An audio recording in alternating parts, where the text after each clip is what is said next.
Guys, ഞങ്ങളിത് ഒരുപാട് സന്തോഷമായിട്ടാണ് വന്നേക്കുന്നത്. കുറേ നാളുകൊണ്ട് ആഗ്രഹിച്ച ഒരു സംഗതി ഇതാ ഞങ്ങളുടെ കൈ കിട്ടിയിട്ടുണ്ട്. അപ്പോൾ അതിൻ്റെ അൺബോക്സിങ് നിങ്ങളെയും കൂടെ കാണിക്കാമെന്ന് കരുതി. അപ്പോൾ നമുക്ക് നോക്കാം. അപ്പോൾ ഞങ്ങളിത് ഭയങ്കര സന്തോഷത്തിൽ ഇത് അൺബോക്സ് ചെയ്യുകയാണേ. ഇത് ഞങ്ങൾക്ക് ആയിട്ടുള്ള പ്രൈസ് എന്ന് പറഞ്ഞാൽ 599 രൂപയാണ്. ആമസോണിൽ നിന്നാണ് ഇത് വാങ്ങിയത്. അപ്പോൾ ഒരുപാട് റിവ്യൂ കണ്ടായിരുന്നു, ഇത് നല്ലതാണ്, അതുമല്ല വിലയും കുറവാണല്ലോ, വലിയ വിലയില്ലല്ലോ, അങ്ങനെയാണ് ഇത് വാങ്ങിയത്. ഇനി ഞങ്ങളിത് കഷ്ടപ്പെട്ട്, ഞങ്ങളല്ല നമ്മുടെ വീരശൂര പരാക്രമി ഇത് കഷ്ടപ്പെട്ട് അൺബോക്സ് അല്ലല്ലോ, ഇത് സെറ്റ് ചെയ്യുന്ന വീഡിയോ ആണ് നിങ്ങളിപ്പോൾ കാണാൻ പോകുന്നത്. എത്ര വീഡിയോ കണ്ട് പഠിച്ചോ എന്തോ, ടെക്നിക്കൽ നോളജ് എനിക്ക് കുറവാണ് എന്ന് പറഞ്ഞാണ് ഈ കൊച്ചു എന്നെ ഇതിൽ നിന്ന് മാറ്റിയത്. പക്ഷേ ഇന്ന് ടെക്നിക്കൽ നോളജിൻ്റെ ആവശ്യമില്ലാന്ന് ഞാൻ പറഞ്ഞിട്ടുണ്ട്. ഓക്കെ, അപ്പോൾ അത് ഏതൊക്കെയോ സ്ക്രൂത വലിച്ചൂരുന്നുണ്ട്. വലിച്ചൂരല്ല, അത് തിരുക്കി എടുക്കുകയായിരുന്നേ. എന്നിട്ട് ഈ കൊച്ചു പറയുന്നത് ഇതിനെ നമുക്ക് അതാ താഴ്ത്തിയിട്ടുണ്ട് ഗൈസ്. പറഞ്ഞതുപോലെ നടത്തി, ഇതാ താഴ്ത്തി, ഇതാ കൊടക്കമ്പി പോലെ താഴെ ഊന്നി വെച്ചിട്ടുണ്ട്. ഇനി ആ കൊച്ചു പറഞ്ഞത് ഇതിനെ ഉയർത്താൻ പറ്റുമെന്നാണ്. അങ്ങനെതാ ഇവിടെ എന്തൊക്കെയോ ചെയ്യുന്നുണ്ട്, നമുക്ക് നോക്കാം എന്താവുമെന്ന്. എന്നിട്ട് മുകളിലുള്ള സ്ക്രൂവിൽ ഇതാ എന്തൊക്കെയോ ചെയ്യുന്നുണ്ടേ. അവിടെ അതാ ഉയർന്നു വന്നു ഗൈസ്. അപ്പോൾ ഈ കൊച്ചിന് ചെറിയ വിവരമൊക്കെ ഉണ്ട്. ഓക്കെ, ഇതാ അങ്ങനെ ഇതാ ഉയർത്തിയിട്ടുണ്ട്. ഇനി 1 2 3 മൂന്നാമത്തെ സ്ക്രൂ എന്തിനാണോ എന്തോ അവിടെ. അയ്യോ പാവം, എന്തൊക്കെയോ ചെയ്ത് കഷ്ടപ്പെട്ട് അങ്ങോട്ടും ഇങ്ങോട്ടും ആക്കുന്നുണ്ട്. ഇതാ എവിടുന്ന ഒരു സാധനം കൂടി പിടിച്ച് ഉയർത്തിയിട്ടുണ്ട്. ഇനി അത് നമ്മൾ ഇറുക്കി ഇങ്ങനെ വെച്ചിട്ടുണ്ട്. അപ്പോൾ നമ്മുടെ സ്റ്റാൻഡ് ഇതാ റെഡി ആയിട്ടുണ്ട്. സിമ്പിൾ. ഇനി നമുക്ക് അടുത്തതായിട്ട് നമ്മുടെ റിംഗ് ലൈറ്റ് ആണേ. ഇനി അടുത്തതാ നമുക്ക് റിംഗ് ലൈറ്റ് സെറ്റ് ചെയ്യാമേ. പക്ഷേ ഈ വീഡിയോ ഞാൻ ഇത്തിരി സ്പീഡ് ഇട്ടാണ് എടുത്തേക്കുന്നത്, കാരണം ഇതിലൊന്നുമില്ല. ഇതൊരു 3-4 സംഗതികൾ ആ കൊച്ചു പല തവണയായിട്ട് തറയിലിട്ടതാണ്. അതങ്ങനെയാണ്, വെപ്രാളം കൂടുമ്പോൾ പണി കിട്ടുമല്ലോ.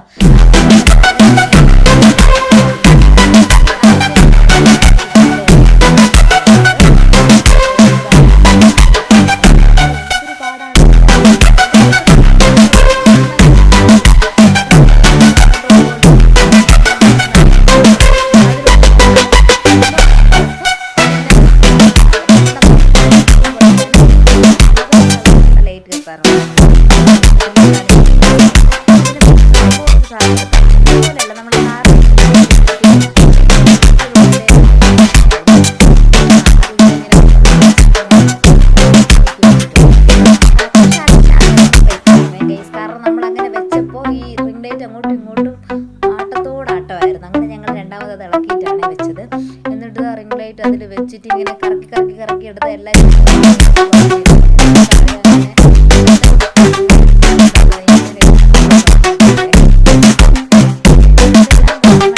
ഫിറ്റ് ചെയ്യാനായിട്ട്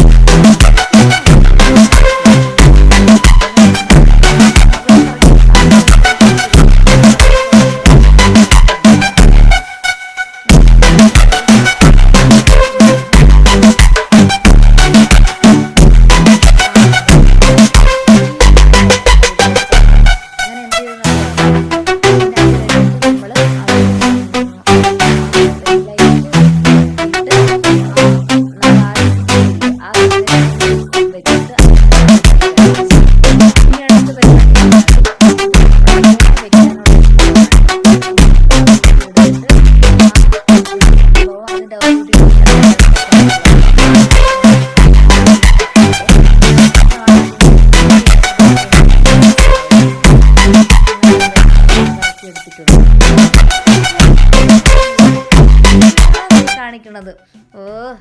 ഇതൊക്കെ ഞാൻ ചെയ്യേണ്ടതായിരുന്നു, പക്ഷെ എന്നെ പിടിച്ച് വീഡിയോ എടുക്കാൻ നിർത്തിയില്ലേ. ഇനിയിപ്പോൾ എന്ത് ചെയ്യാൻ. ഈ കൊച്ച് എൻ്റെ അടുത്ത് പറഞ്ഞിട്ടുണ്ട് ത്രൂ ഔട്ട് ഈ വീഡിയോ തീരുന്നത് വരെ ഞാൻ സംസാരിക്കണമെന്ന്. അതുകൊണ്ടാണ് ഞാൻ ഇങ്ങനെ വളവള സംസാരിക്കുന്നത്. പിന്നെ ഇടയ്ക്ക് നമ്മുടെ ഒരാളിത് അവിടെ ഇരുന്ന് നോക്കുന്നുണ്ട്, ഞങ്ങളോടൊപ്പം ഉണ്ട്, ഞങ്ങളെ കൂടെ ഉണ്ട്. ഫോൺ എടുത്താൽ അപ്പോൾ പട്ടിച്ചു കാണിക്കാനായിട്ട് വരും. അങ്ങനെ ആ കൊച്ചതാ വീണ്ടും തറയിട്ടുകൊണ്ടിരിക്കുകയാണ്, ഒരു ശ്രദ്ധയില്ല.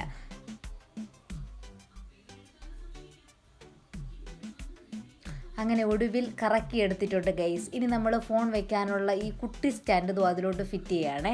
അതിൻ്റെ നടുക്കായിട്ട് ഒരു ഓട്ടയുണ്ടെന്നാണ് ഈ കൊച്ച് പറയണത്. പക്ഷേ നമുക്ക് ഭയങ്കര പൊക്കമായതുകൊണ്ട് ഞങ്ങളെ പൊക്കത്തിന് അത് ഏണി വെച്ച് കയറണമായിരുന്നു. അങ്ങനെ വീണ്ടും ആ പൊക്കം കുറച്ചിട്ടുണ്ട്. ഒരാൾ ഇവിടെ നോക്കുന്നുണ്ട്. അങ്ങനെ കുറച്ചുകൂടെ അതിൻ്റെ പൊക്കം ഉയരം ഒന്ന് അഡ്ജസ്റ്റ് ചെയ്തിട്ടുണ്ട്. എന്നിട്ട് ഇനി അതിലോട്ട് വെക്കുകയാണേ. അങ്ങനെ ഇതുകൂടെ വെച്ച് കഴിഞ്ഞാൽ നമ്മുടെ സ്റ്റാൻഡ് റെഡിയാവും എന്നാണ് നമ്മുടെ ഓപ്പറേറ്റർ പറയുന്നത്. എന്തായാലും നമുക്ക് നോക്കാം. ഓപ്പറേറ്റർ അത് ഫിറ്റ് ചെയ്ത് വെച്ചിട്ടുണ്ടേ. വെച്ചപ്പോൾ അത് റിംഗ് ലൈറ്റ് ഇങ്ങനെ അങ്ങോട്ടും ഇങ്ങോട്ടും ഇങ്ങനെ അങ്ങോട്ടും ഇങ്ങോട്ടോ കാണാൻ തുടങ്ങിയിട്ടുണ്ട്. ഇപ്പം ശരിയാക്കി തരാം, കുറച്ച് പ്രശ്നമാണെന്ന് പറഞ്ഞ് കൊച്ചിതാ എന്നിട്ടൊന്നും ചെയ്തില്ല. വീണ്ടും ഫോൺ വെച്ചു. ഫോൺ വെച്ചപ്പോൾ ഒരു വിധത്തിൽ ഇരിക്കുന്നില്ല ഗൈസ്. അത് താഴോട്ട് ഇങ്ങനെ കുട ചരിയും പോലെ ഇങ്ങനെ ചരിഞ്ഞ് വരികയായിരുന്നു. പിന്നെ ഇപ്പം ഞാൻ ശരിയാക്കി തരാം എന്ന് പറഞ്ഞ് ആ സംഭവം ഊരിയെടുത്തിട്ടുണ്ട്. എന്നിട്ട് ഞാൻ നേരത്തെ പറഞ്ഞ സംഗതി നമ്മുടെ ആ 3 വേ പോലെ വെച്ചില്ലേ, അത് ഇല്ലാതെ നമ്മൾ ഡയറക്റ്റായിട്ട് റിംഗ് ലൈറ്റ് അതിൽ ഫിറ്റ് ചെയ്താൽ നമുക്ക് അല്ലാതെ പെട്ടെന്ന് ഇങ്ങനെ സ്റ്റേബിളായിട്ട് വെക്കാൻ പറ്റും. അങ്ങനെ ഞങ്ങൾ വെച്ചായിരുന്നു.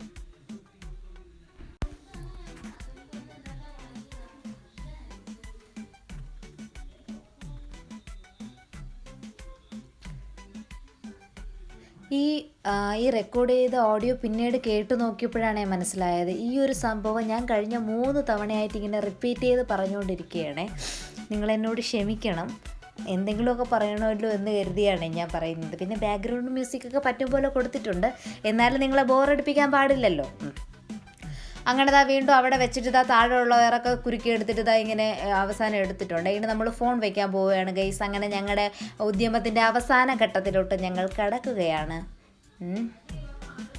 ഫോൺ വെച്ചിട്ടുണ്ട്.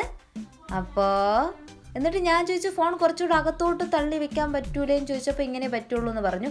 പക്ഷേ ഇവിടെ കണക്ട് ചെയ്യാനുള്ള എന്താണ് പ്ലഗ് പോയിൻ്റ് ഇല്ലായിരുന്നു. അതുകൊണ്ട് ഞങ്ങൾ അകത്താണ് കൊണ്ടുപോയത്. അങ്ങനെ അതിൽ കണക്ട് ചെയ്തിട്ട് നമ്മളെ ബുദ്ധിമതി ഇവിടെ സ്വിച്ച് ഇടാതെ ആ റിമോട്ടിൽ പിടിച്ച് താക്കുകയാണ്. ഇപ്പം മനസ്സിലാവും സ്വിച്ച് ഇട്ടിട്ടില്ല എന്ന്. ഇതുപോലെയാണ് ഈ കൊച്ച് ഫോൺ ചാർജ് വയ്ക്കുന്നത്. ഒരു ദിവസം ഫുള്ള് ചാർജ് വയ്ക്കും സ്വിച്ച് ഇടാതെ. അങ്ങനെ കത്തിയിട്ടുണ്ട് ഗൈസ്. ഭയങ്കര സന്തോഷമായിരുന്നു. അയ്യോ, പോസ്റ്റിൽ ലൈറ്റ് എത്തിയാൽ പോലും ഞങ്ങൾക്ക് ഇത്രയും സന്തോഷം വരില്ല, അങ്ങനത്തെ സന്തോഷമായിരുന്നു. എന്നിട്ട് ഞങ്ങളെന്ന് അവിടെ നിൽക്കാൻ സമ്മതിക്കാതെ ഈ കൊച്ചിനെ അവിടെ നിന്ന് എന്തൊക്കെയോ കാണിച്ചു കൂട്ടുന്നുണ്ട്. പല ലൈറ്റുകൾ മാറി കത്തി. ആദ്യം ഒരു വെള്ള കത്തി, പിന്നെ ഒരു മഞ്ഞ കത്തി, പിന്നെ ഇപ്പോൾ ഒരു നീല കത്തും. ഈ നീല എനിക്ക് ഇഷ്ടപ്പെട്ടെ. പക്ഷേ ഇതിന് വെട്ടം കുറവ്, ഈ നീലയ്ക്ക് വെട്ടം കുറവുള്ളതുപോലെ തോന്നി. പിന്നെ നമുക്കതിൽ ബ്രൈറ്റ്നസ് അഡ്ജസ്റ്റ് ചെയ്യാം. അങ്ങനെ പിന്നെ സന്തോഷത്തിൽ ഞങ്ങളൊരു ഡാൻസൊക്കെ കളിച്ചിട്ടുണ്ടേ. അപ്പോൾ പിന്നെ ഞങ്ങൾ അവസാനം എന്തൊക്കെയോ കിടന്ന് കാണിച്ചു കൂട്ടുന്നുണ്ട്, വെറുതെ ചുമ്മാ എന്തെങ്കിലുമൊക്കെ കാണിക്കണമല്ലോ. പിന്നെ അപ്പോൾ എന്തായാലും നിങ്ങൾ വീഡിയോ ഇഷ്ടപ്പെട്ടെങ്കിൽ ചാനൽ സബ്സ്ക്രൈബ് ചെയ്യുക, വീഡിയോ ലൈക്ക് ചെയ്യുക. പിന്നെ എന്തെങ്കിലും നിങ്ങൾക്ക് പറയാനുണ്ടെങ്കിൽ അതൊക്കെ നിങ്ങൾ കമൻറ്റിലൂടെ അറിയിക്കുക. അപ്പോൾ എന്തായാലും അടുത്തൊരു വീഡിയോ ആയിട്ട് നമ്മൾ വീണ്ടും വരുന്നതായിരിക്കും. അപ്പോൾ ഓക്കെ, ബൈ.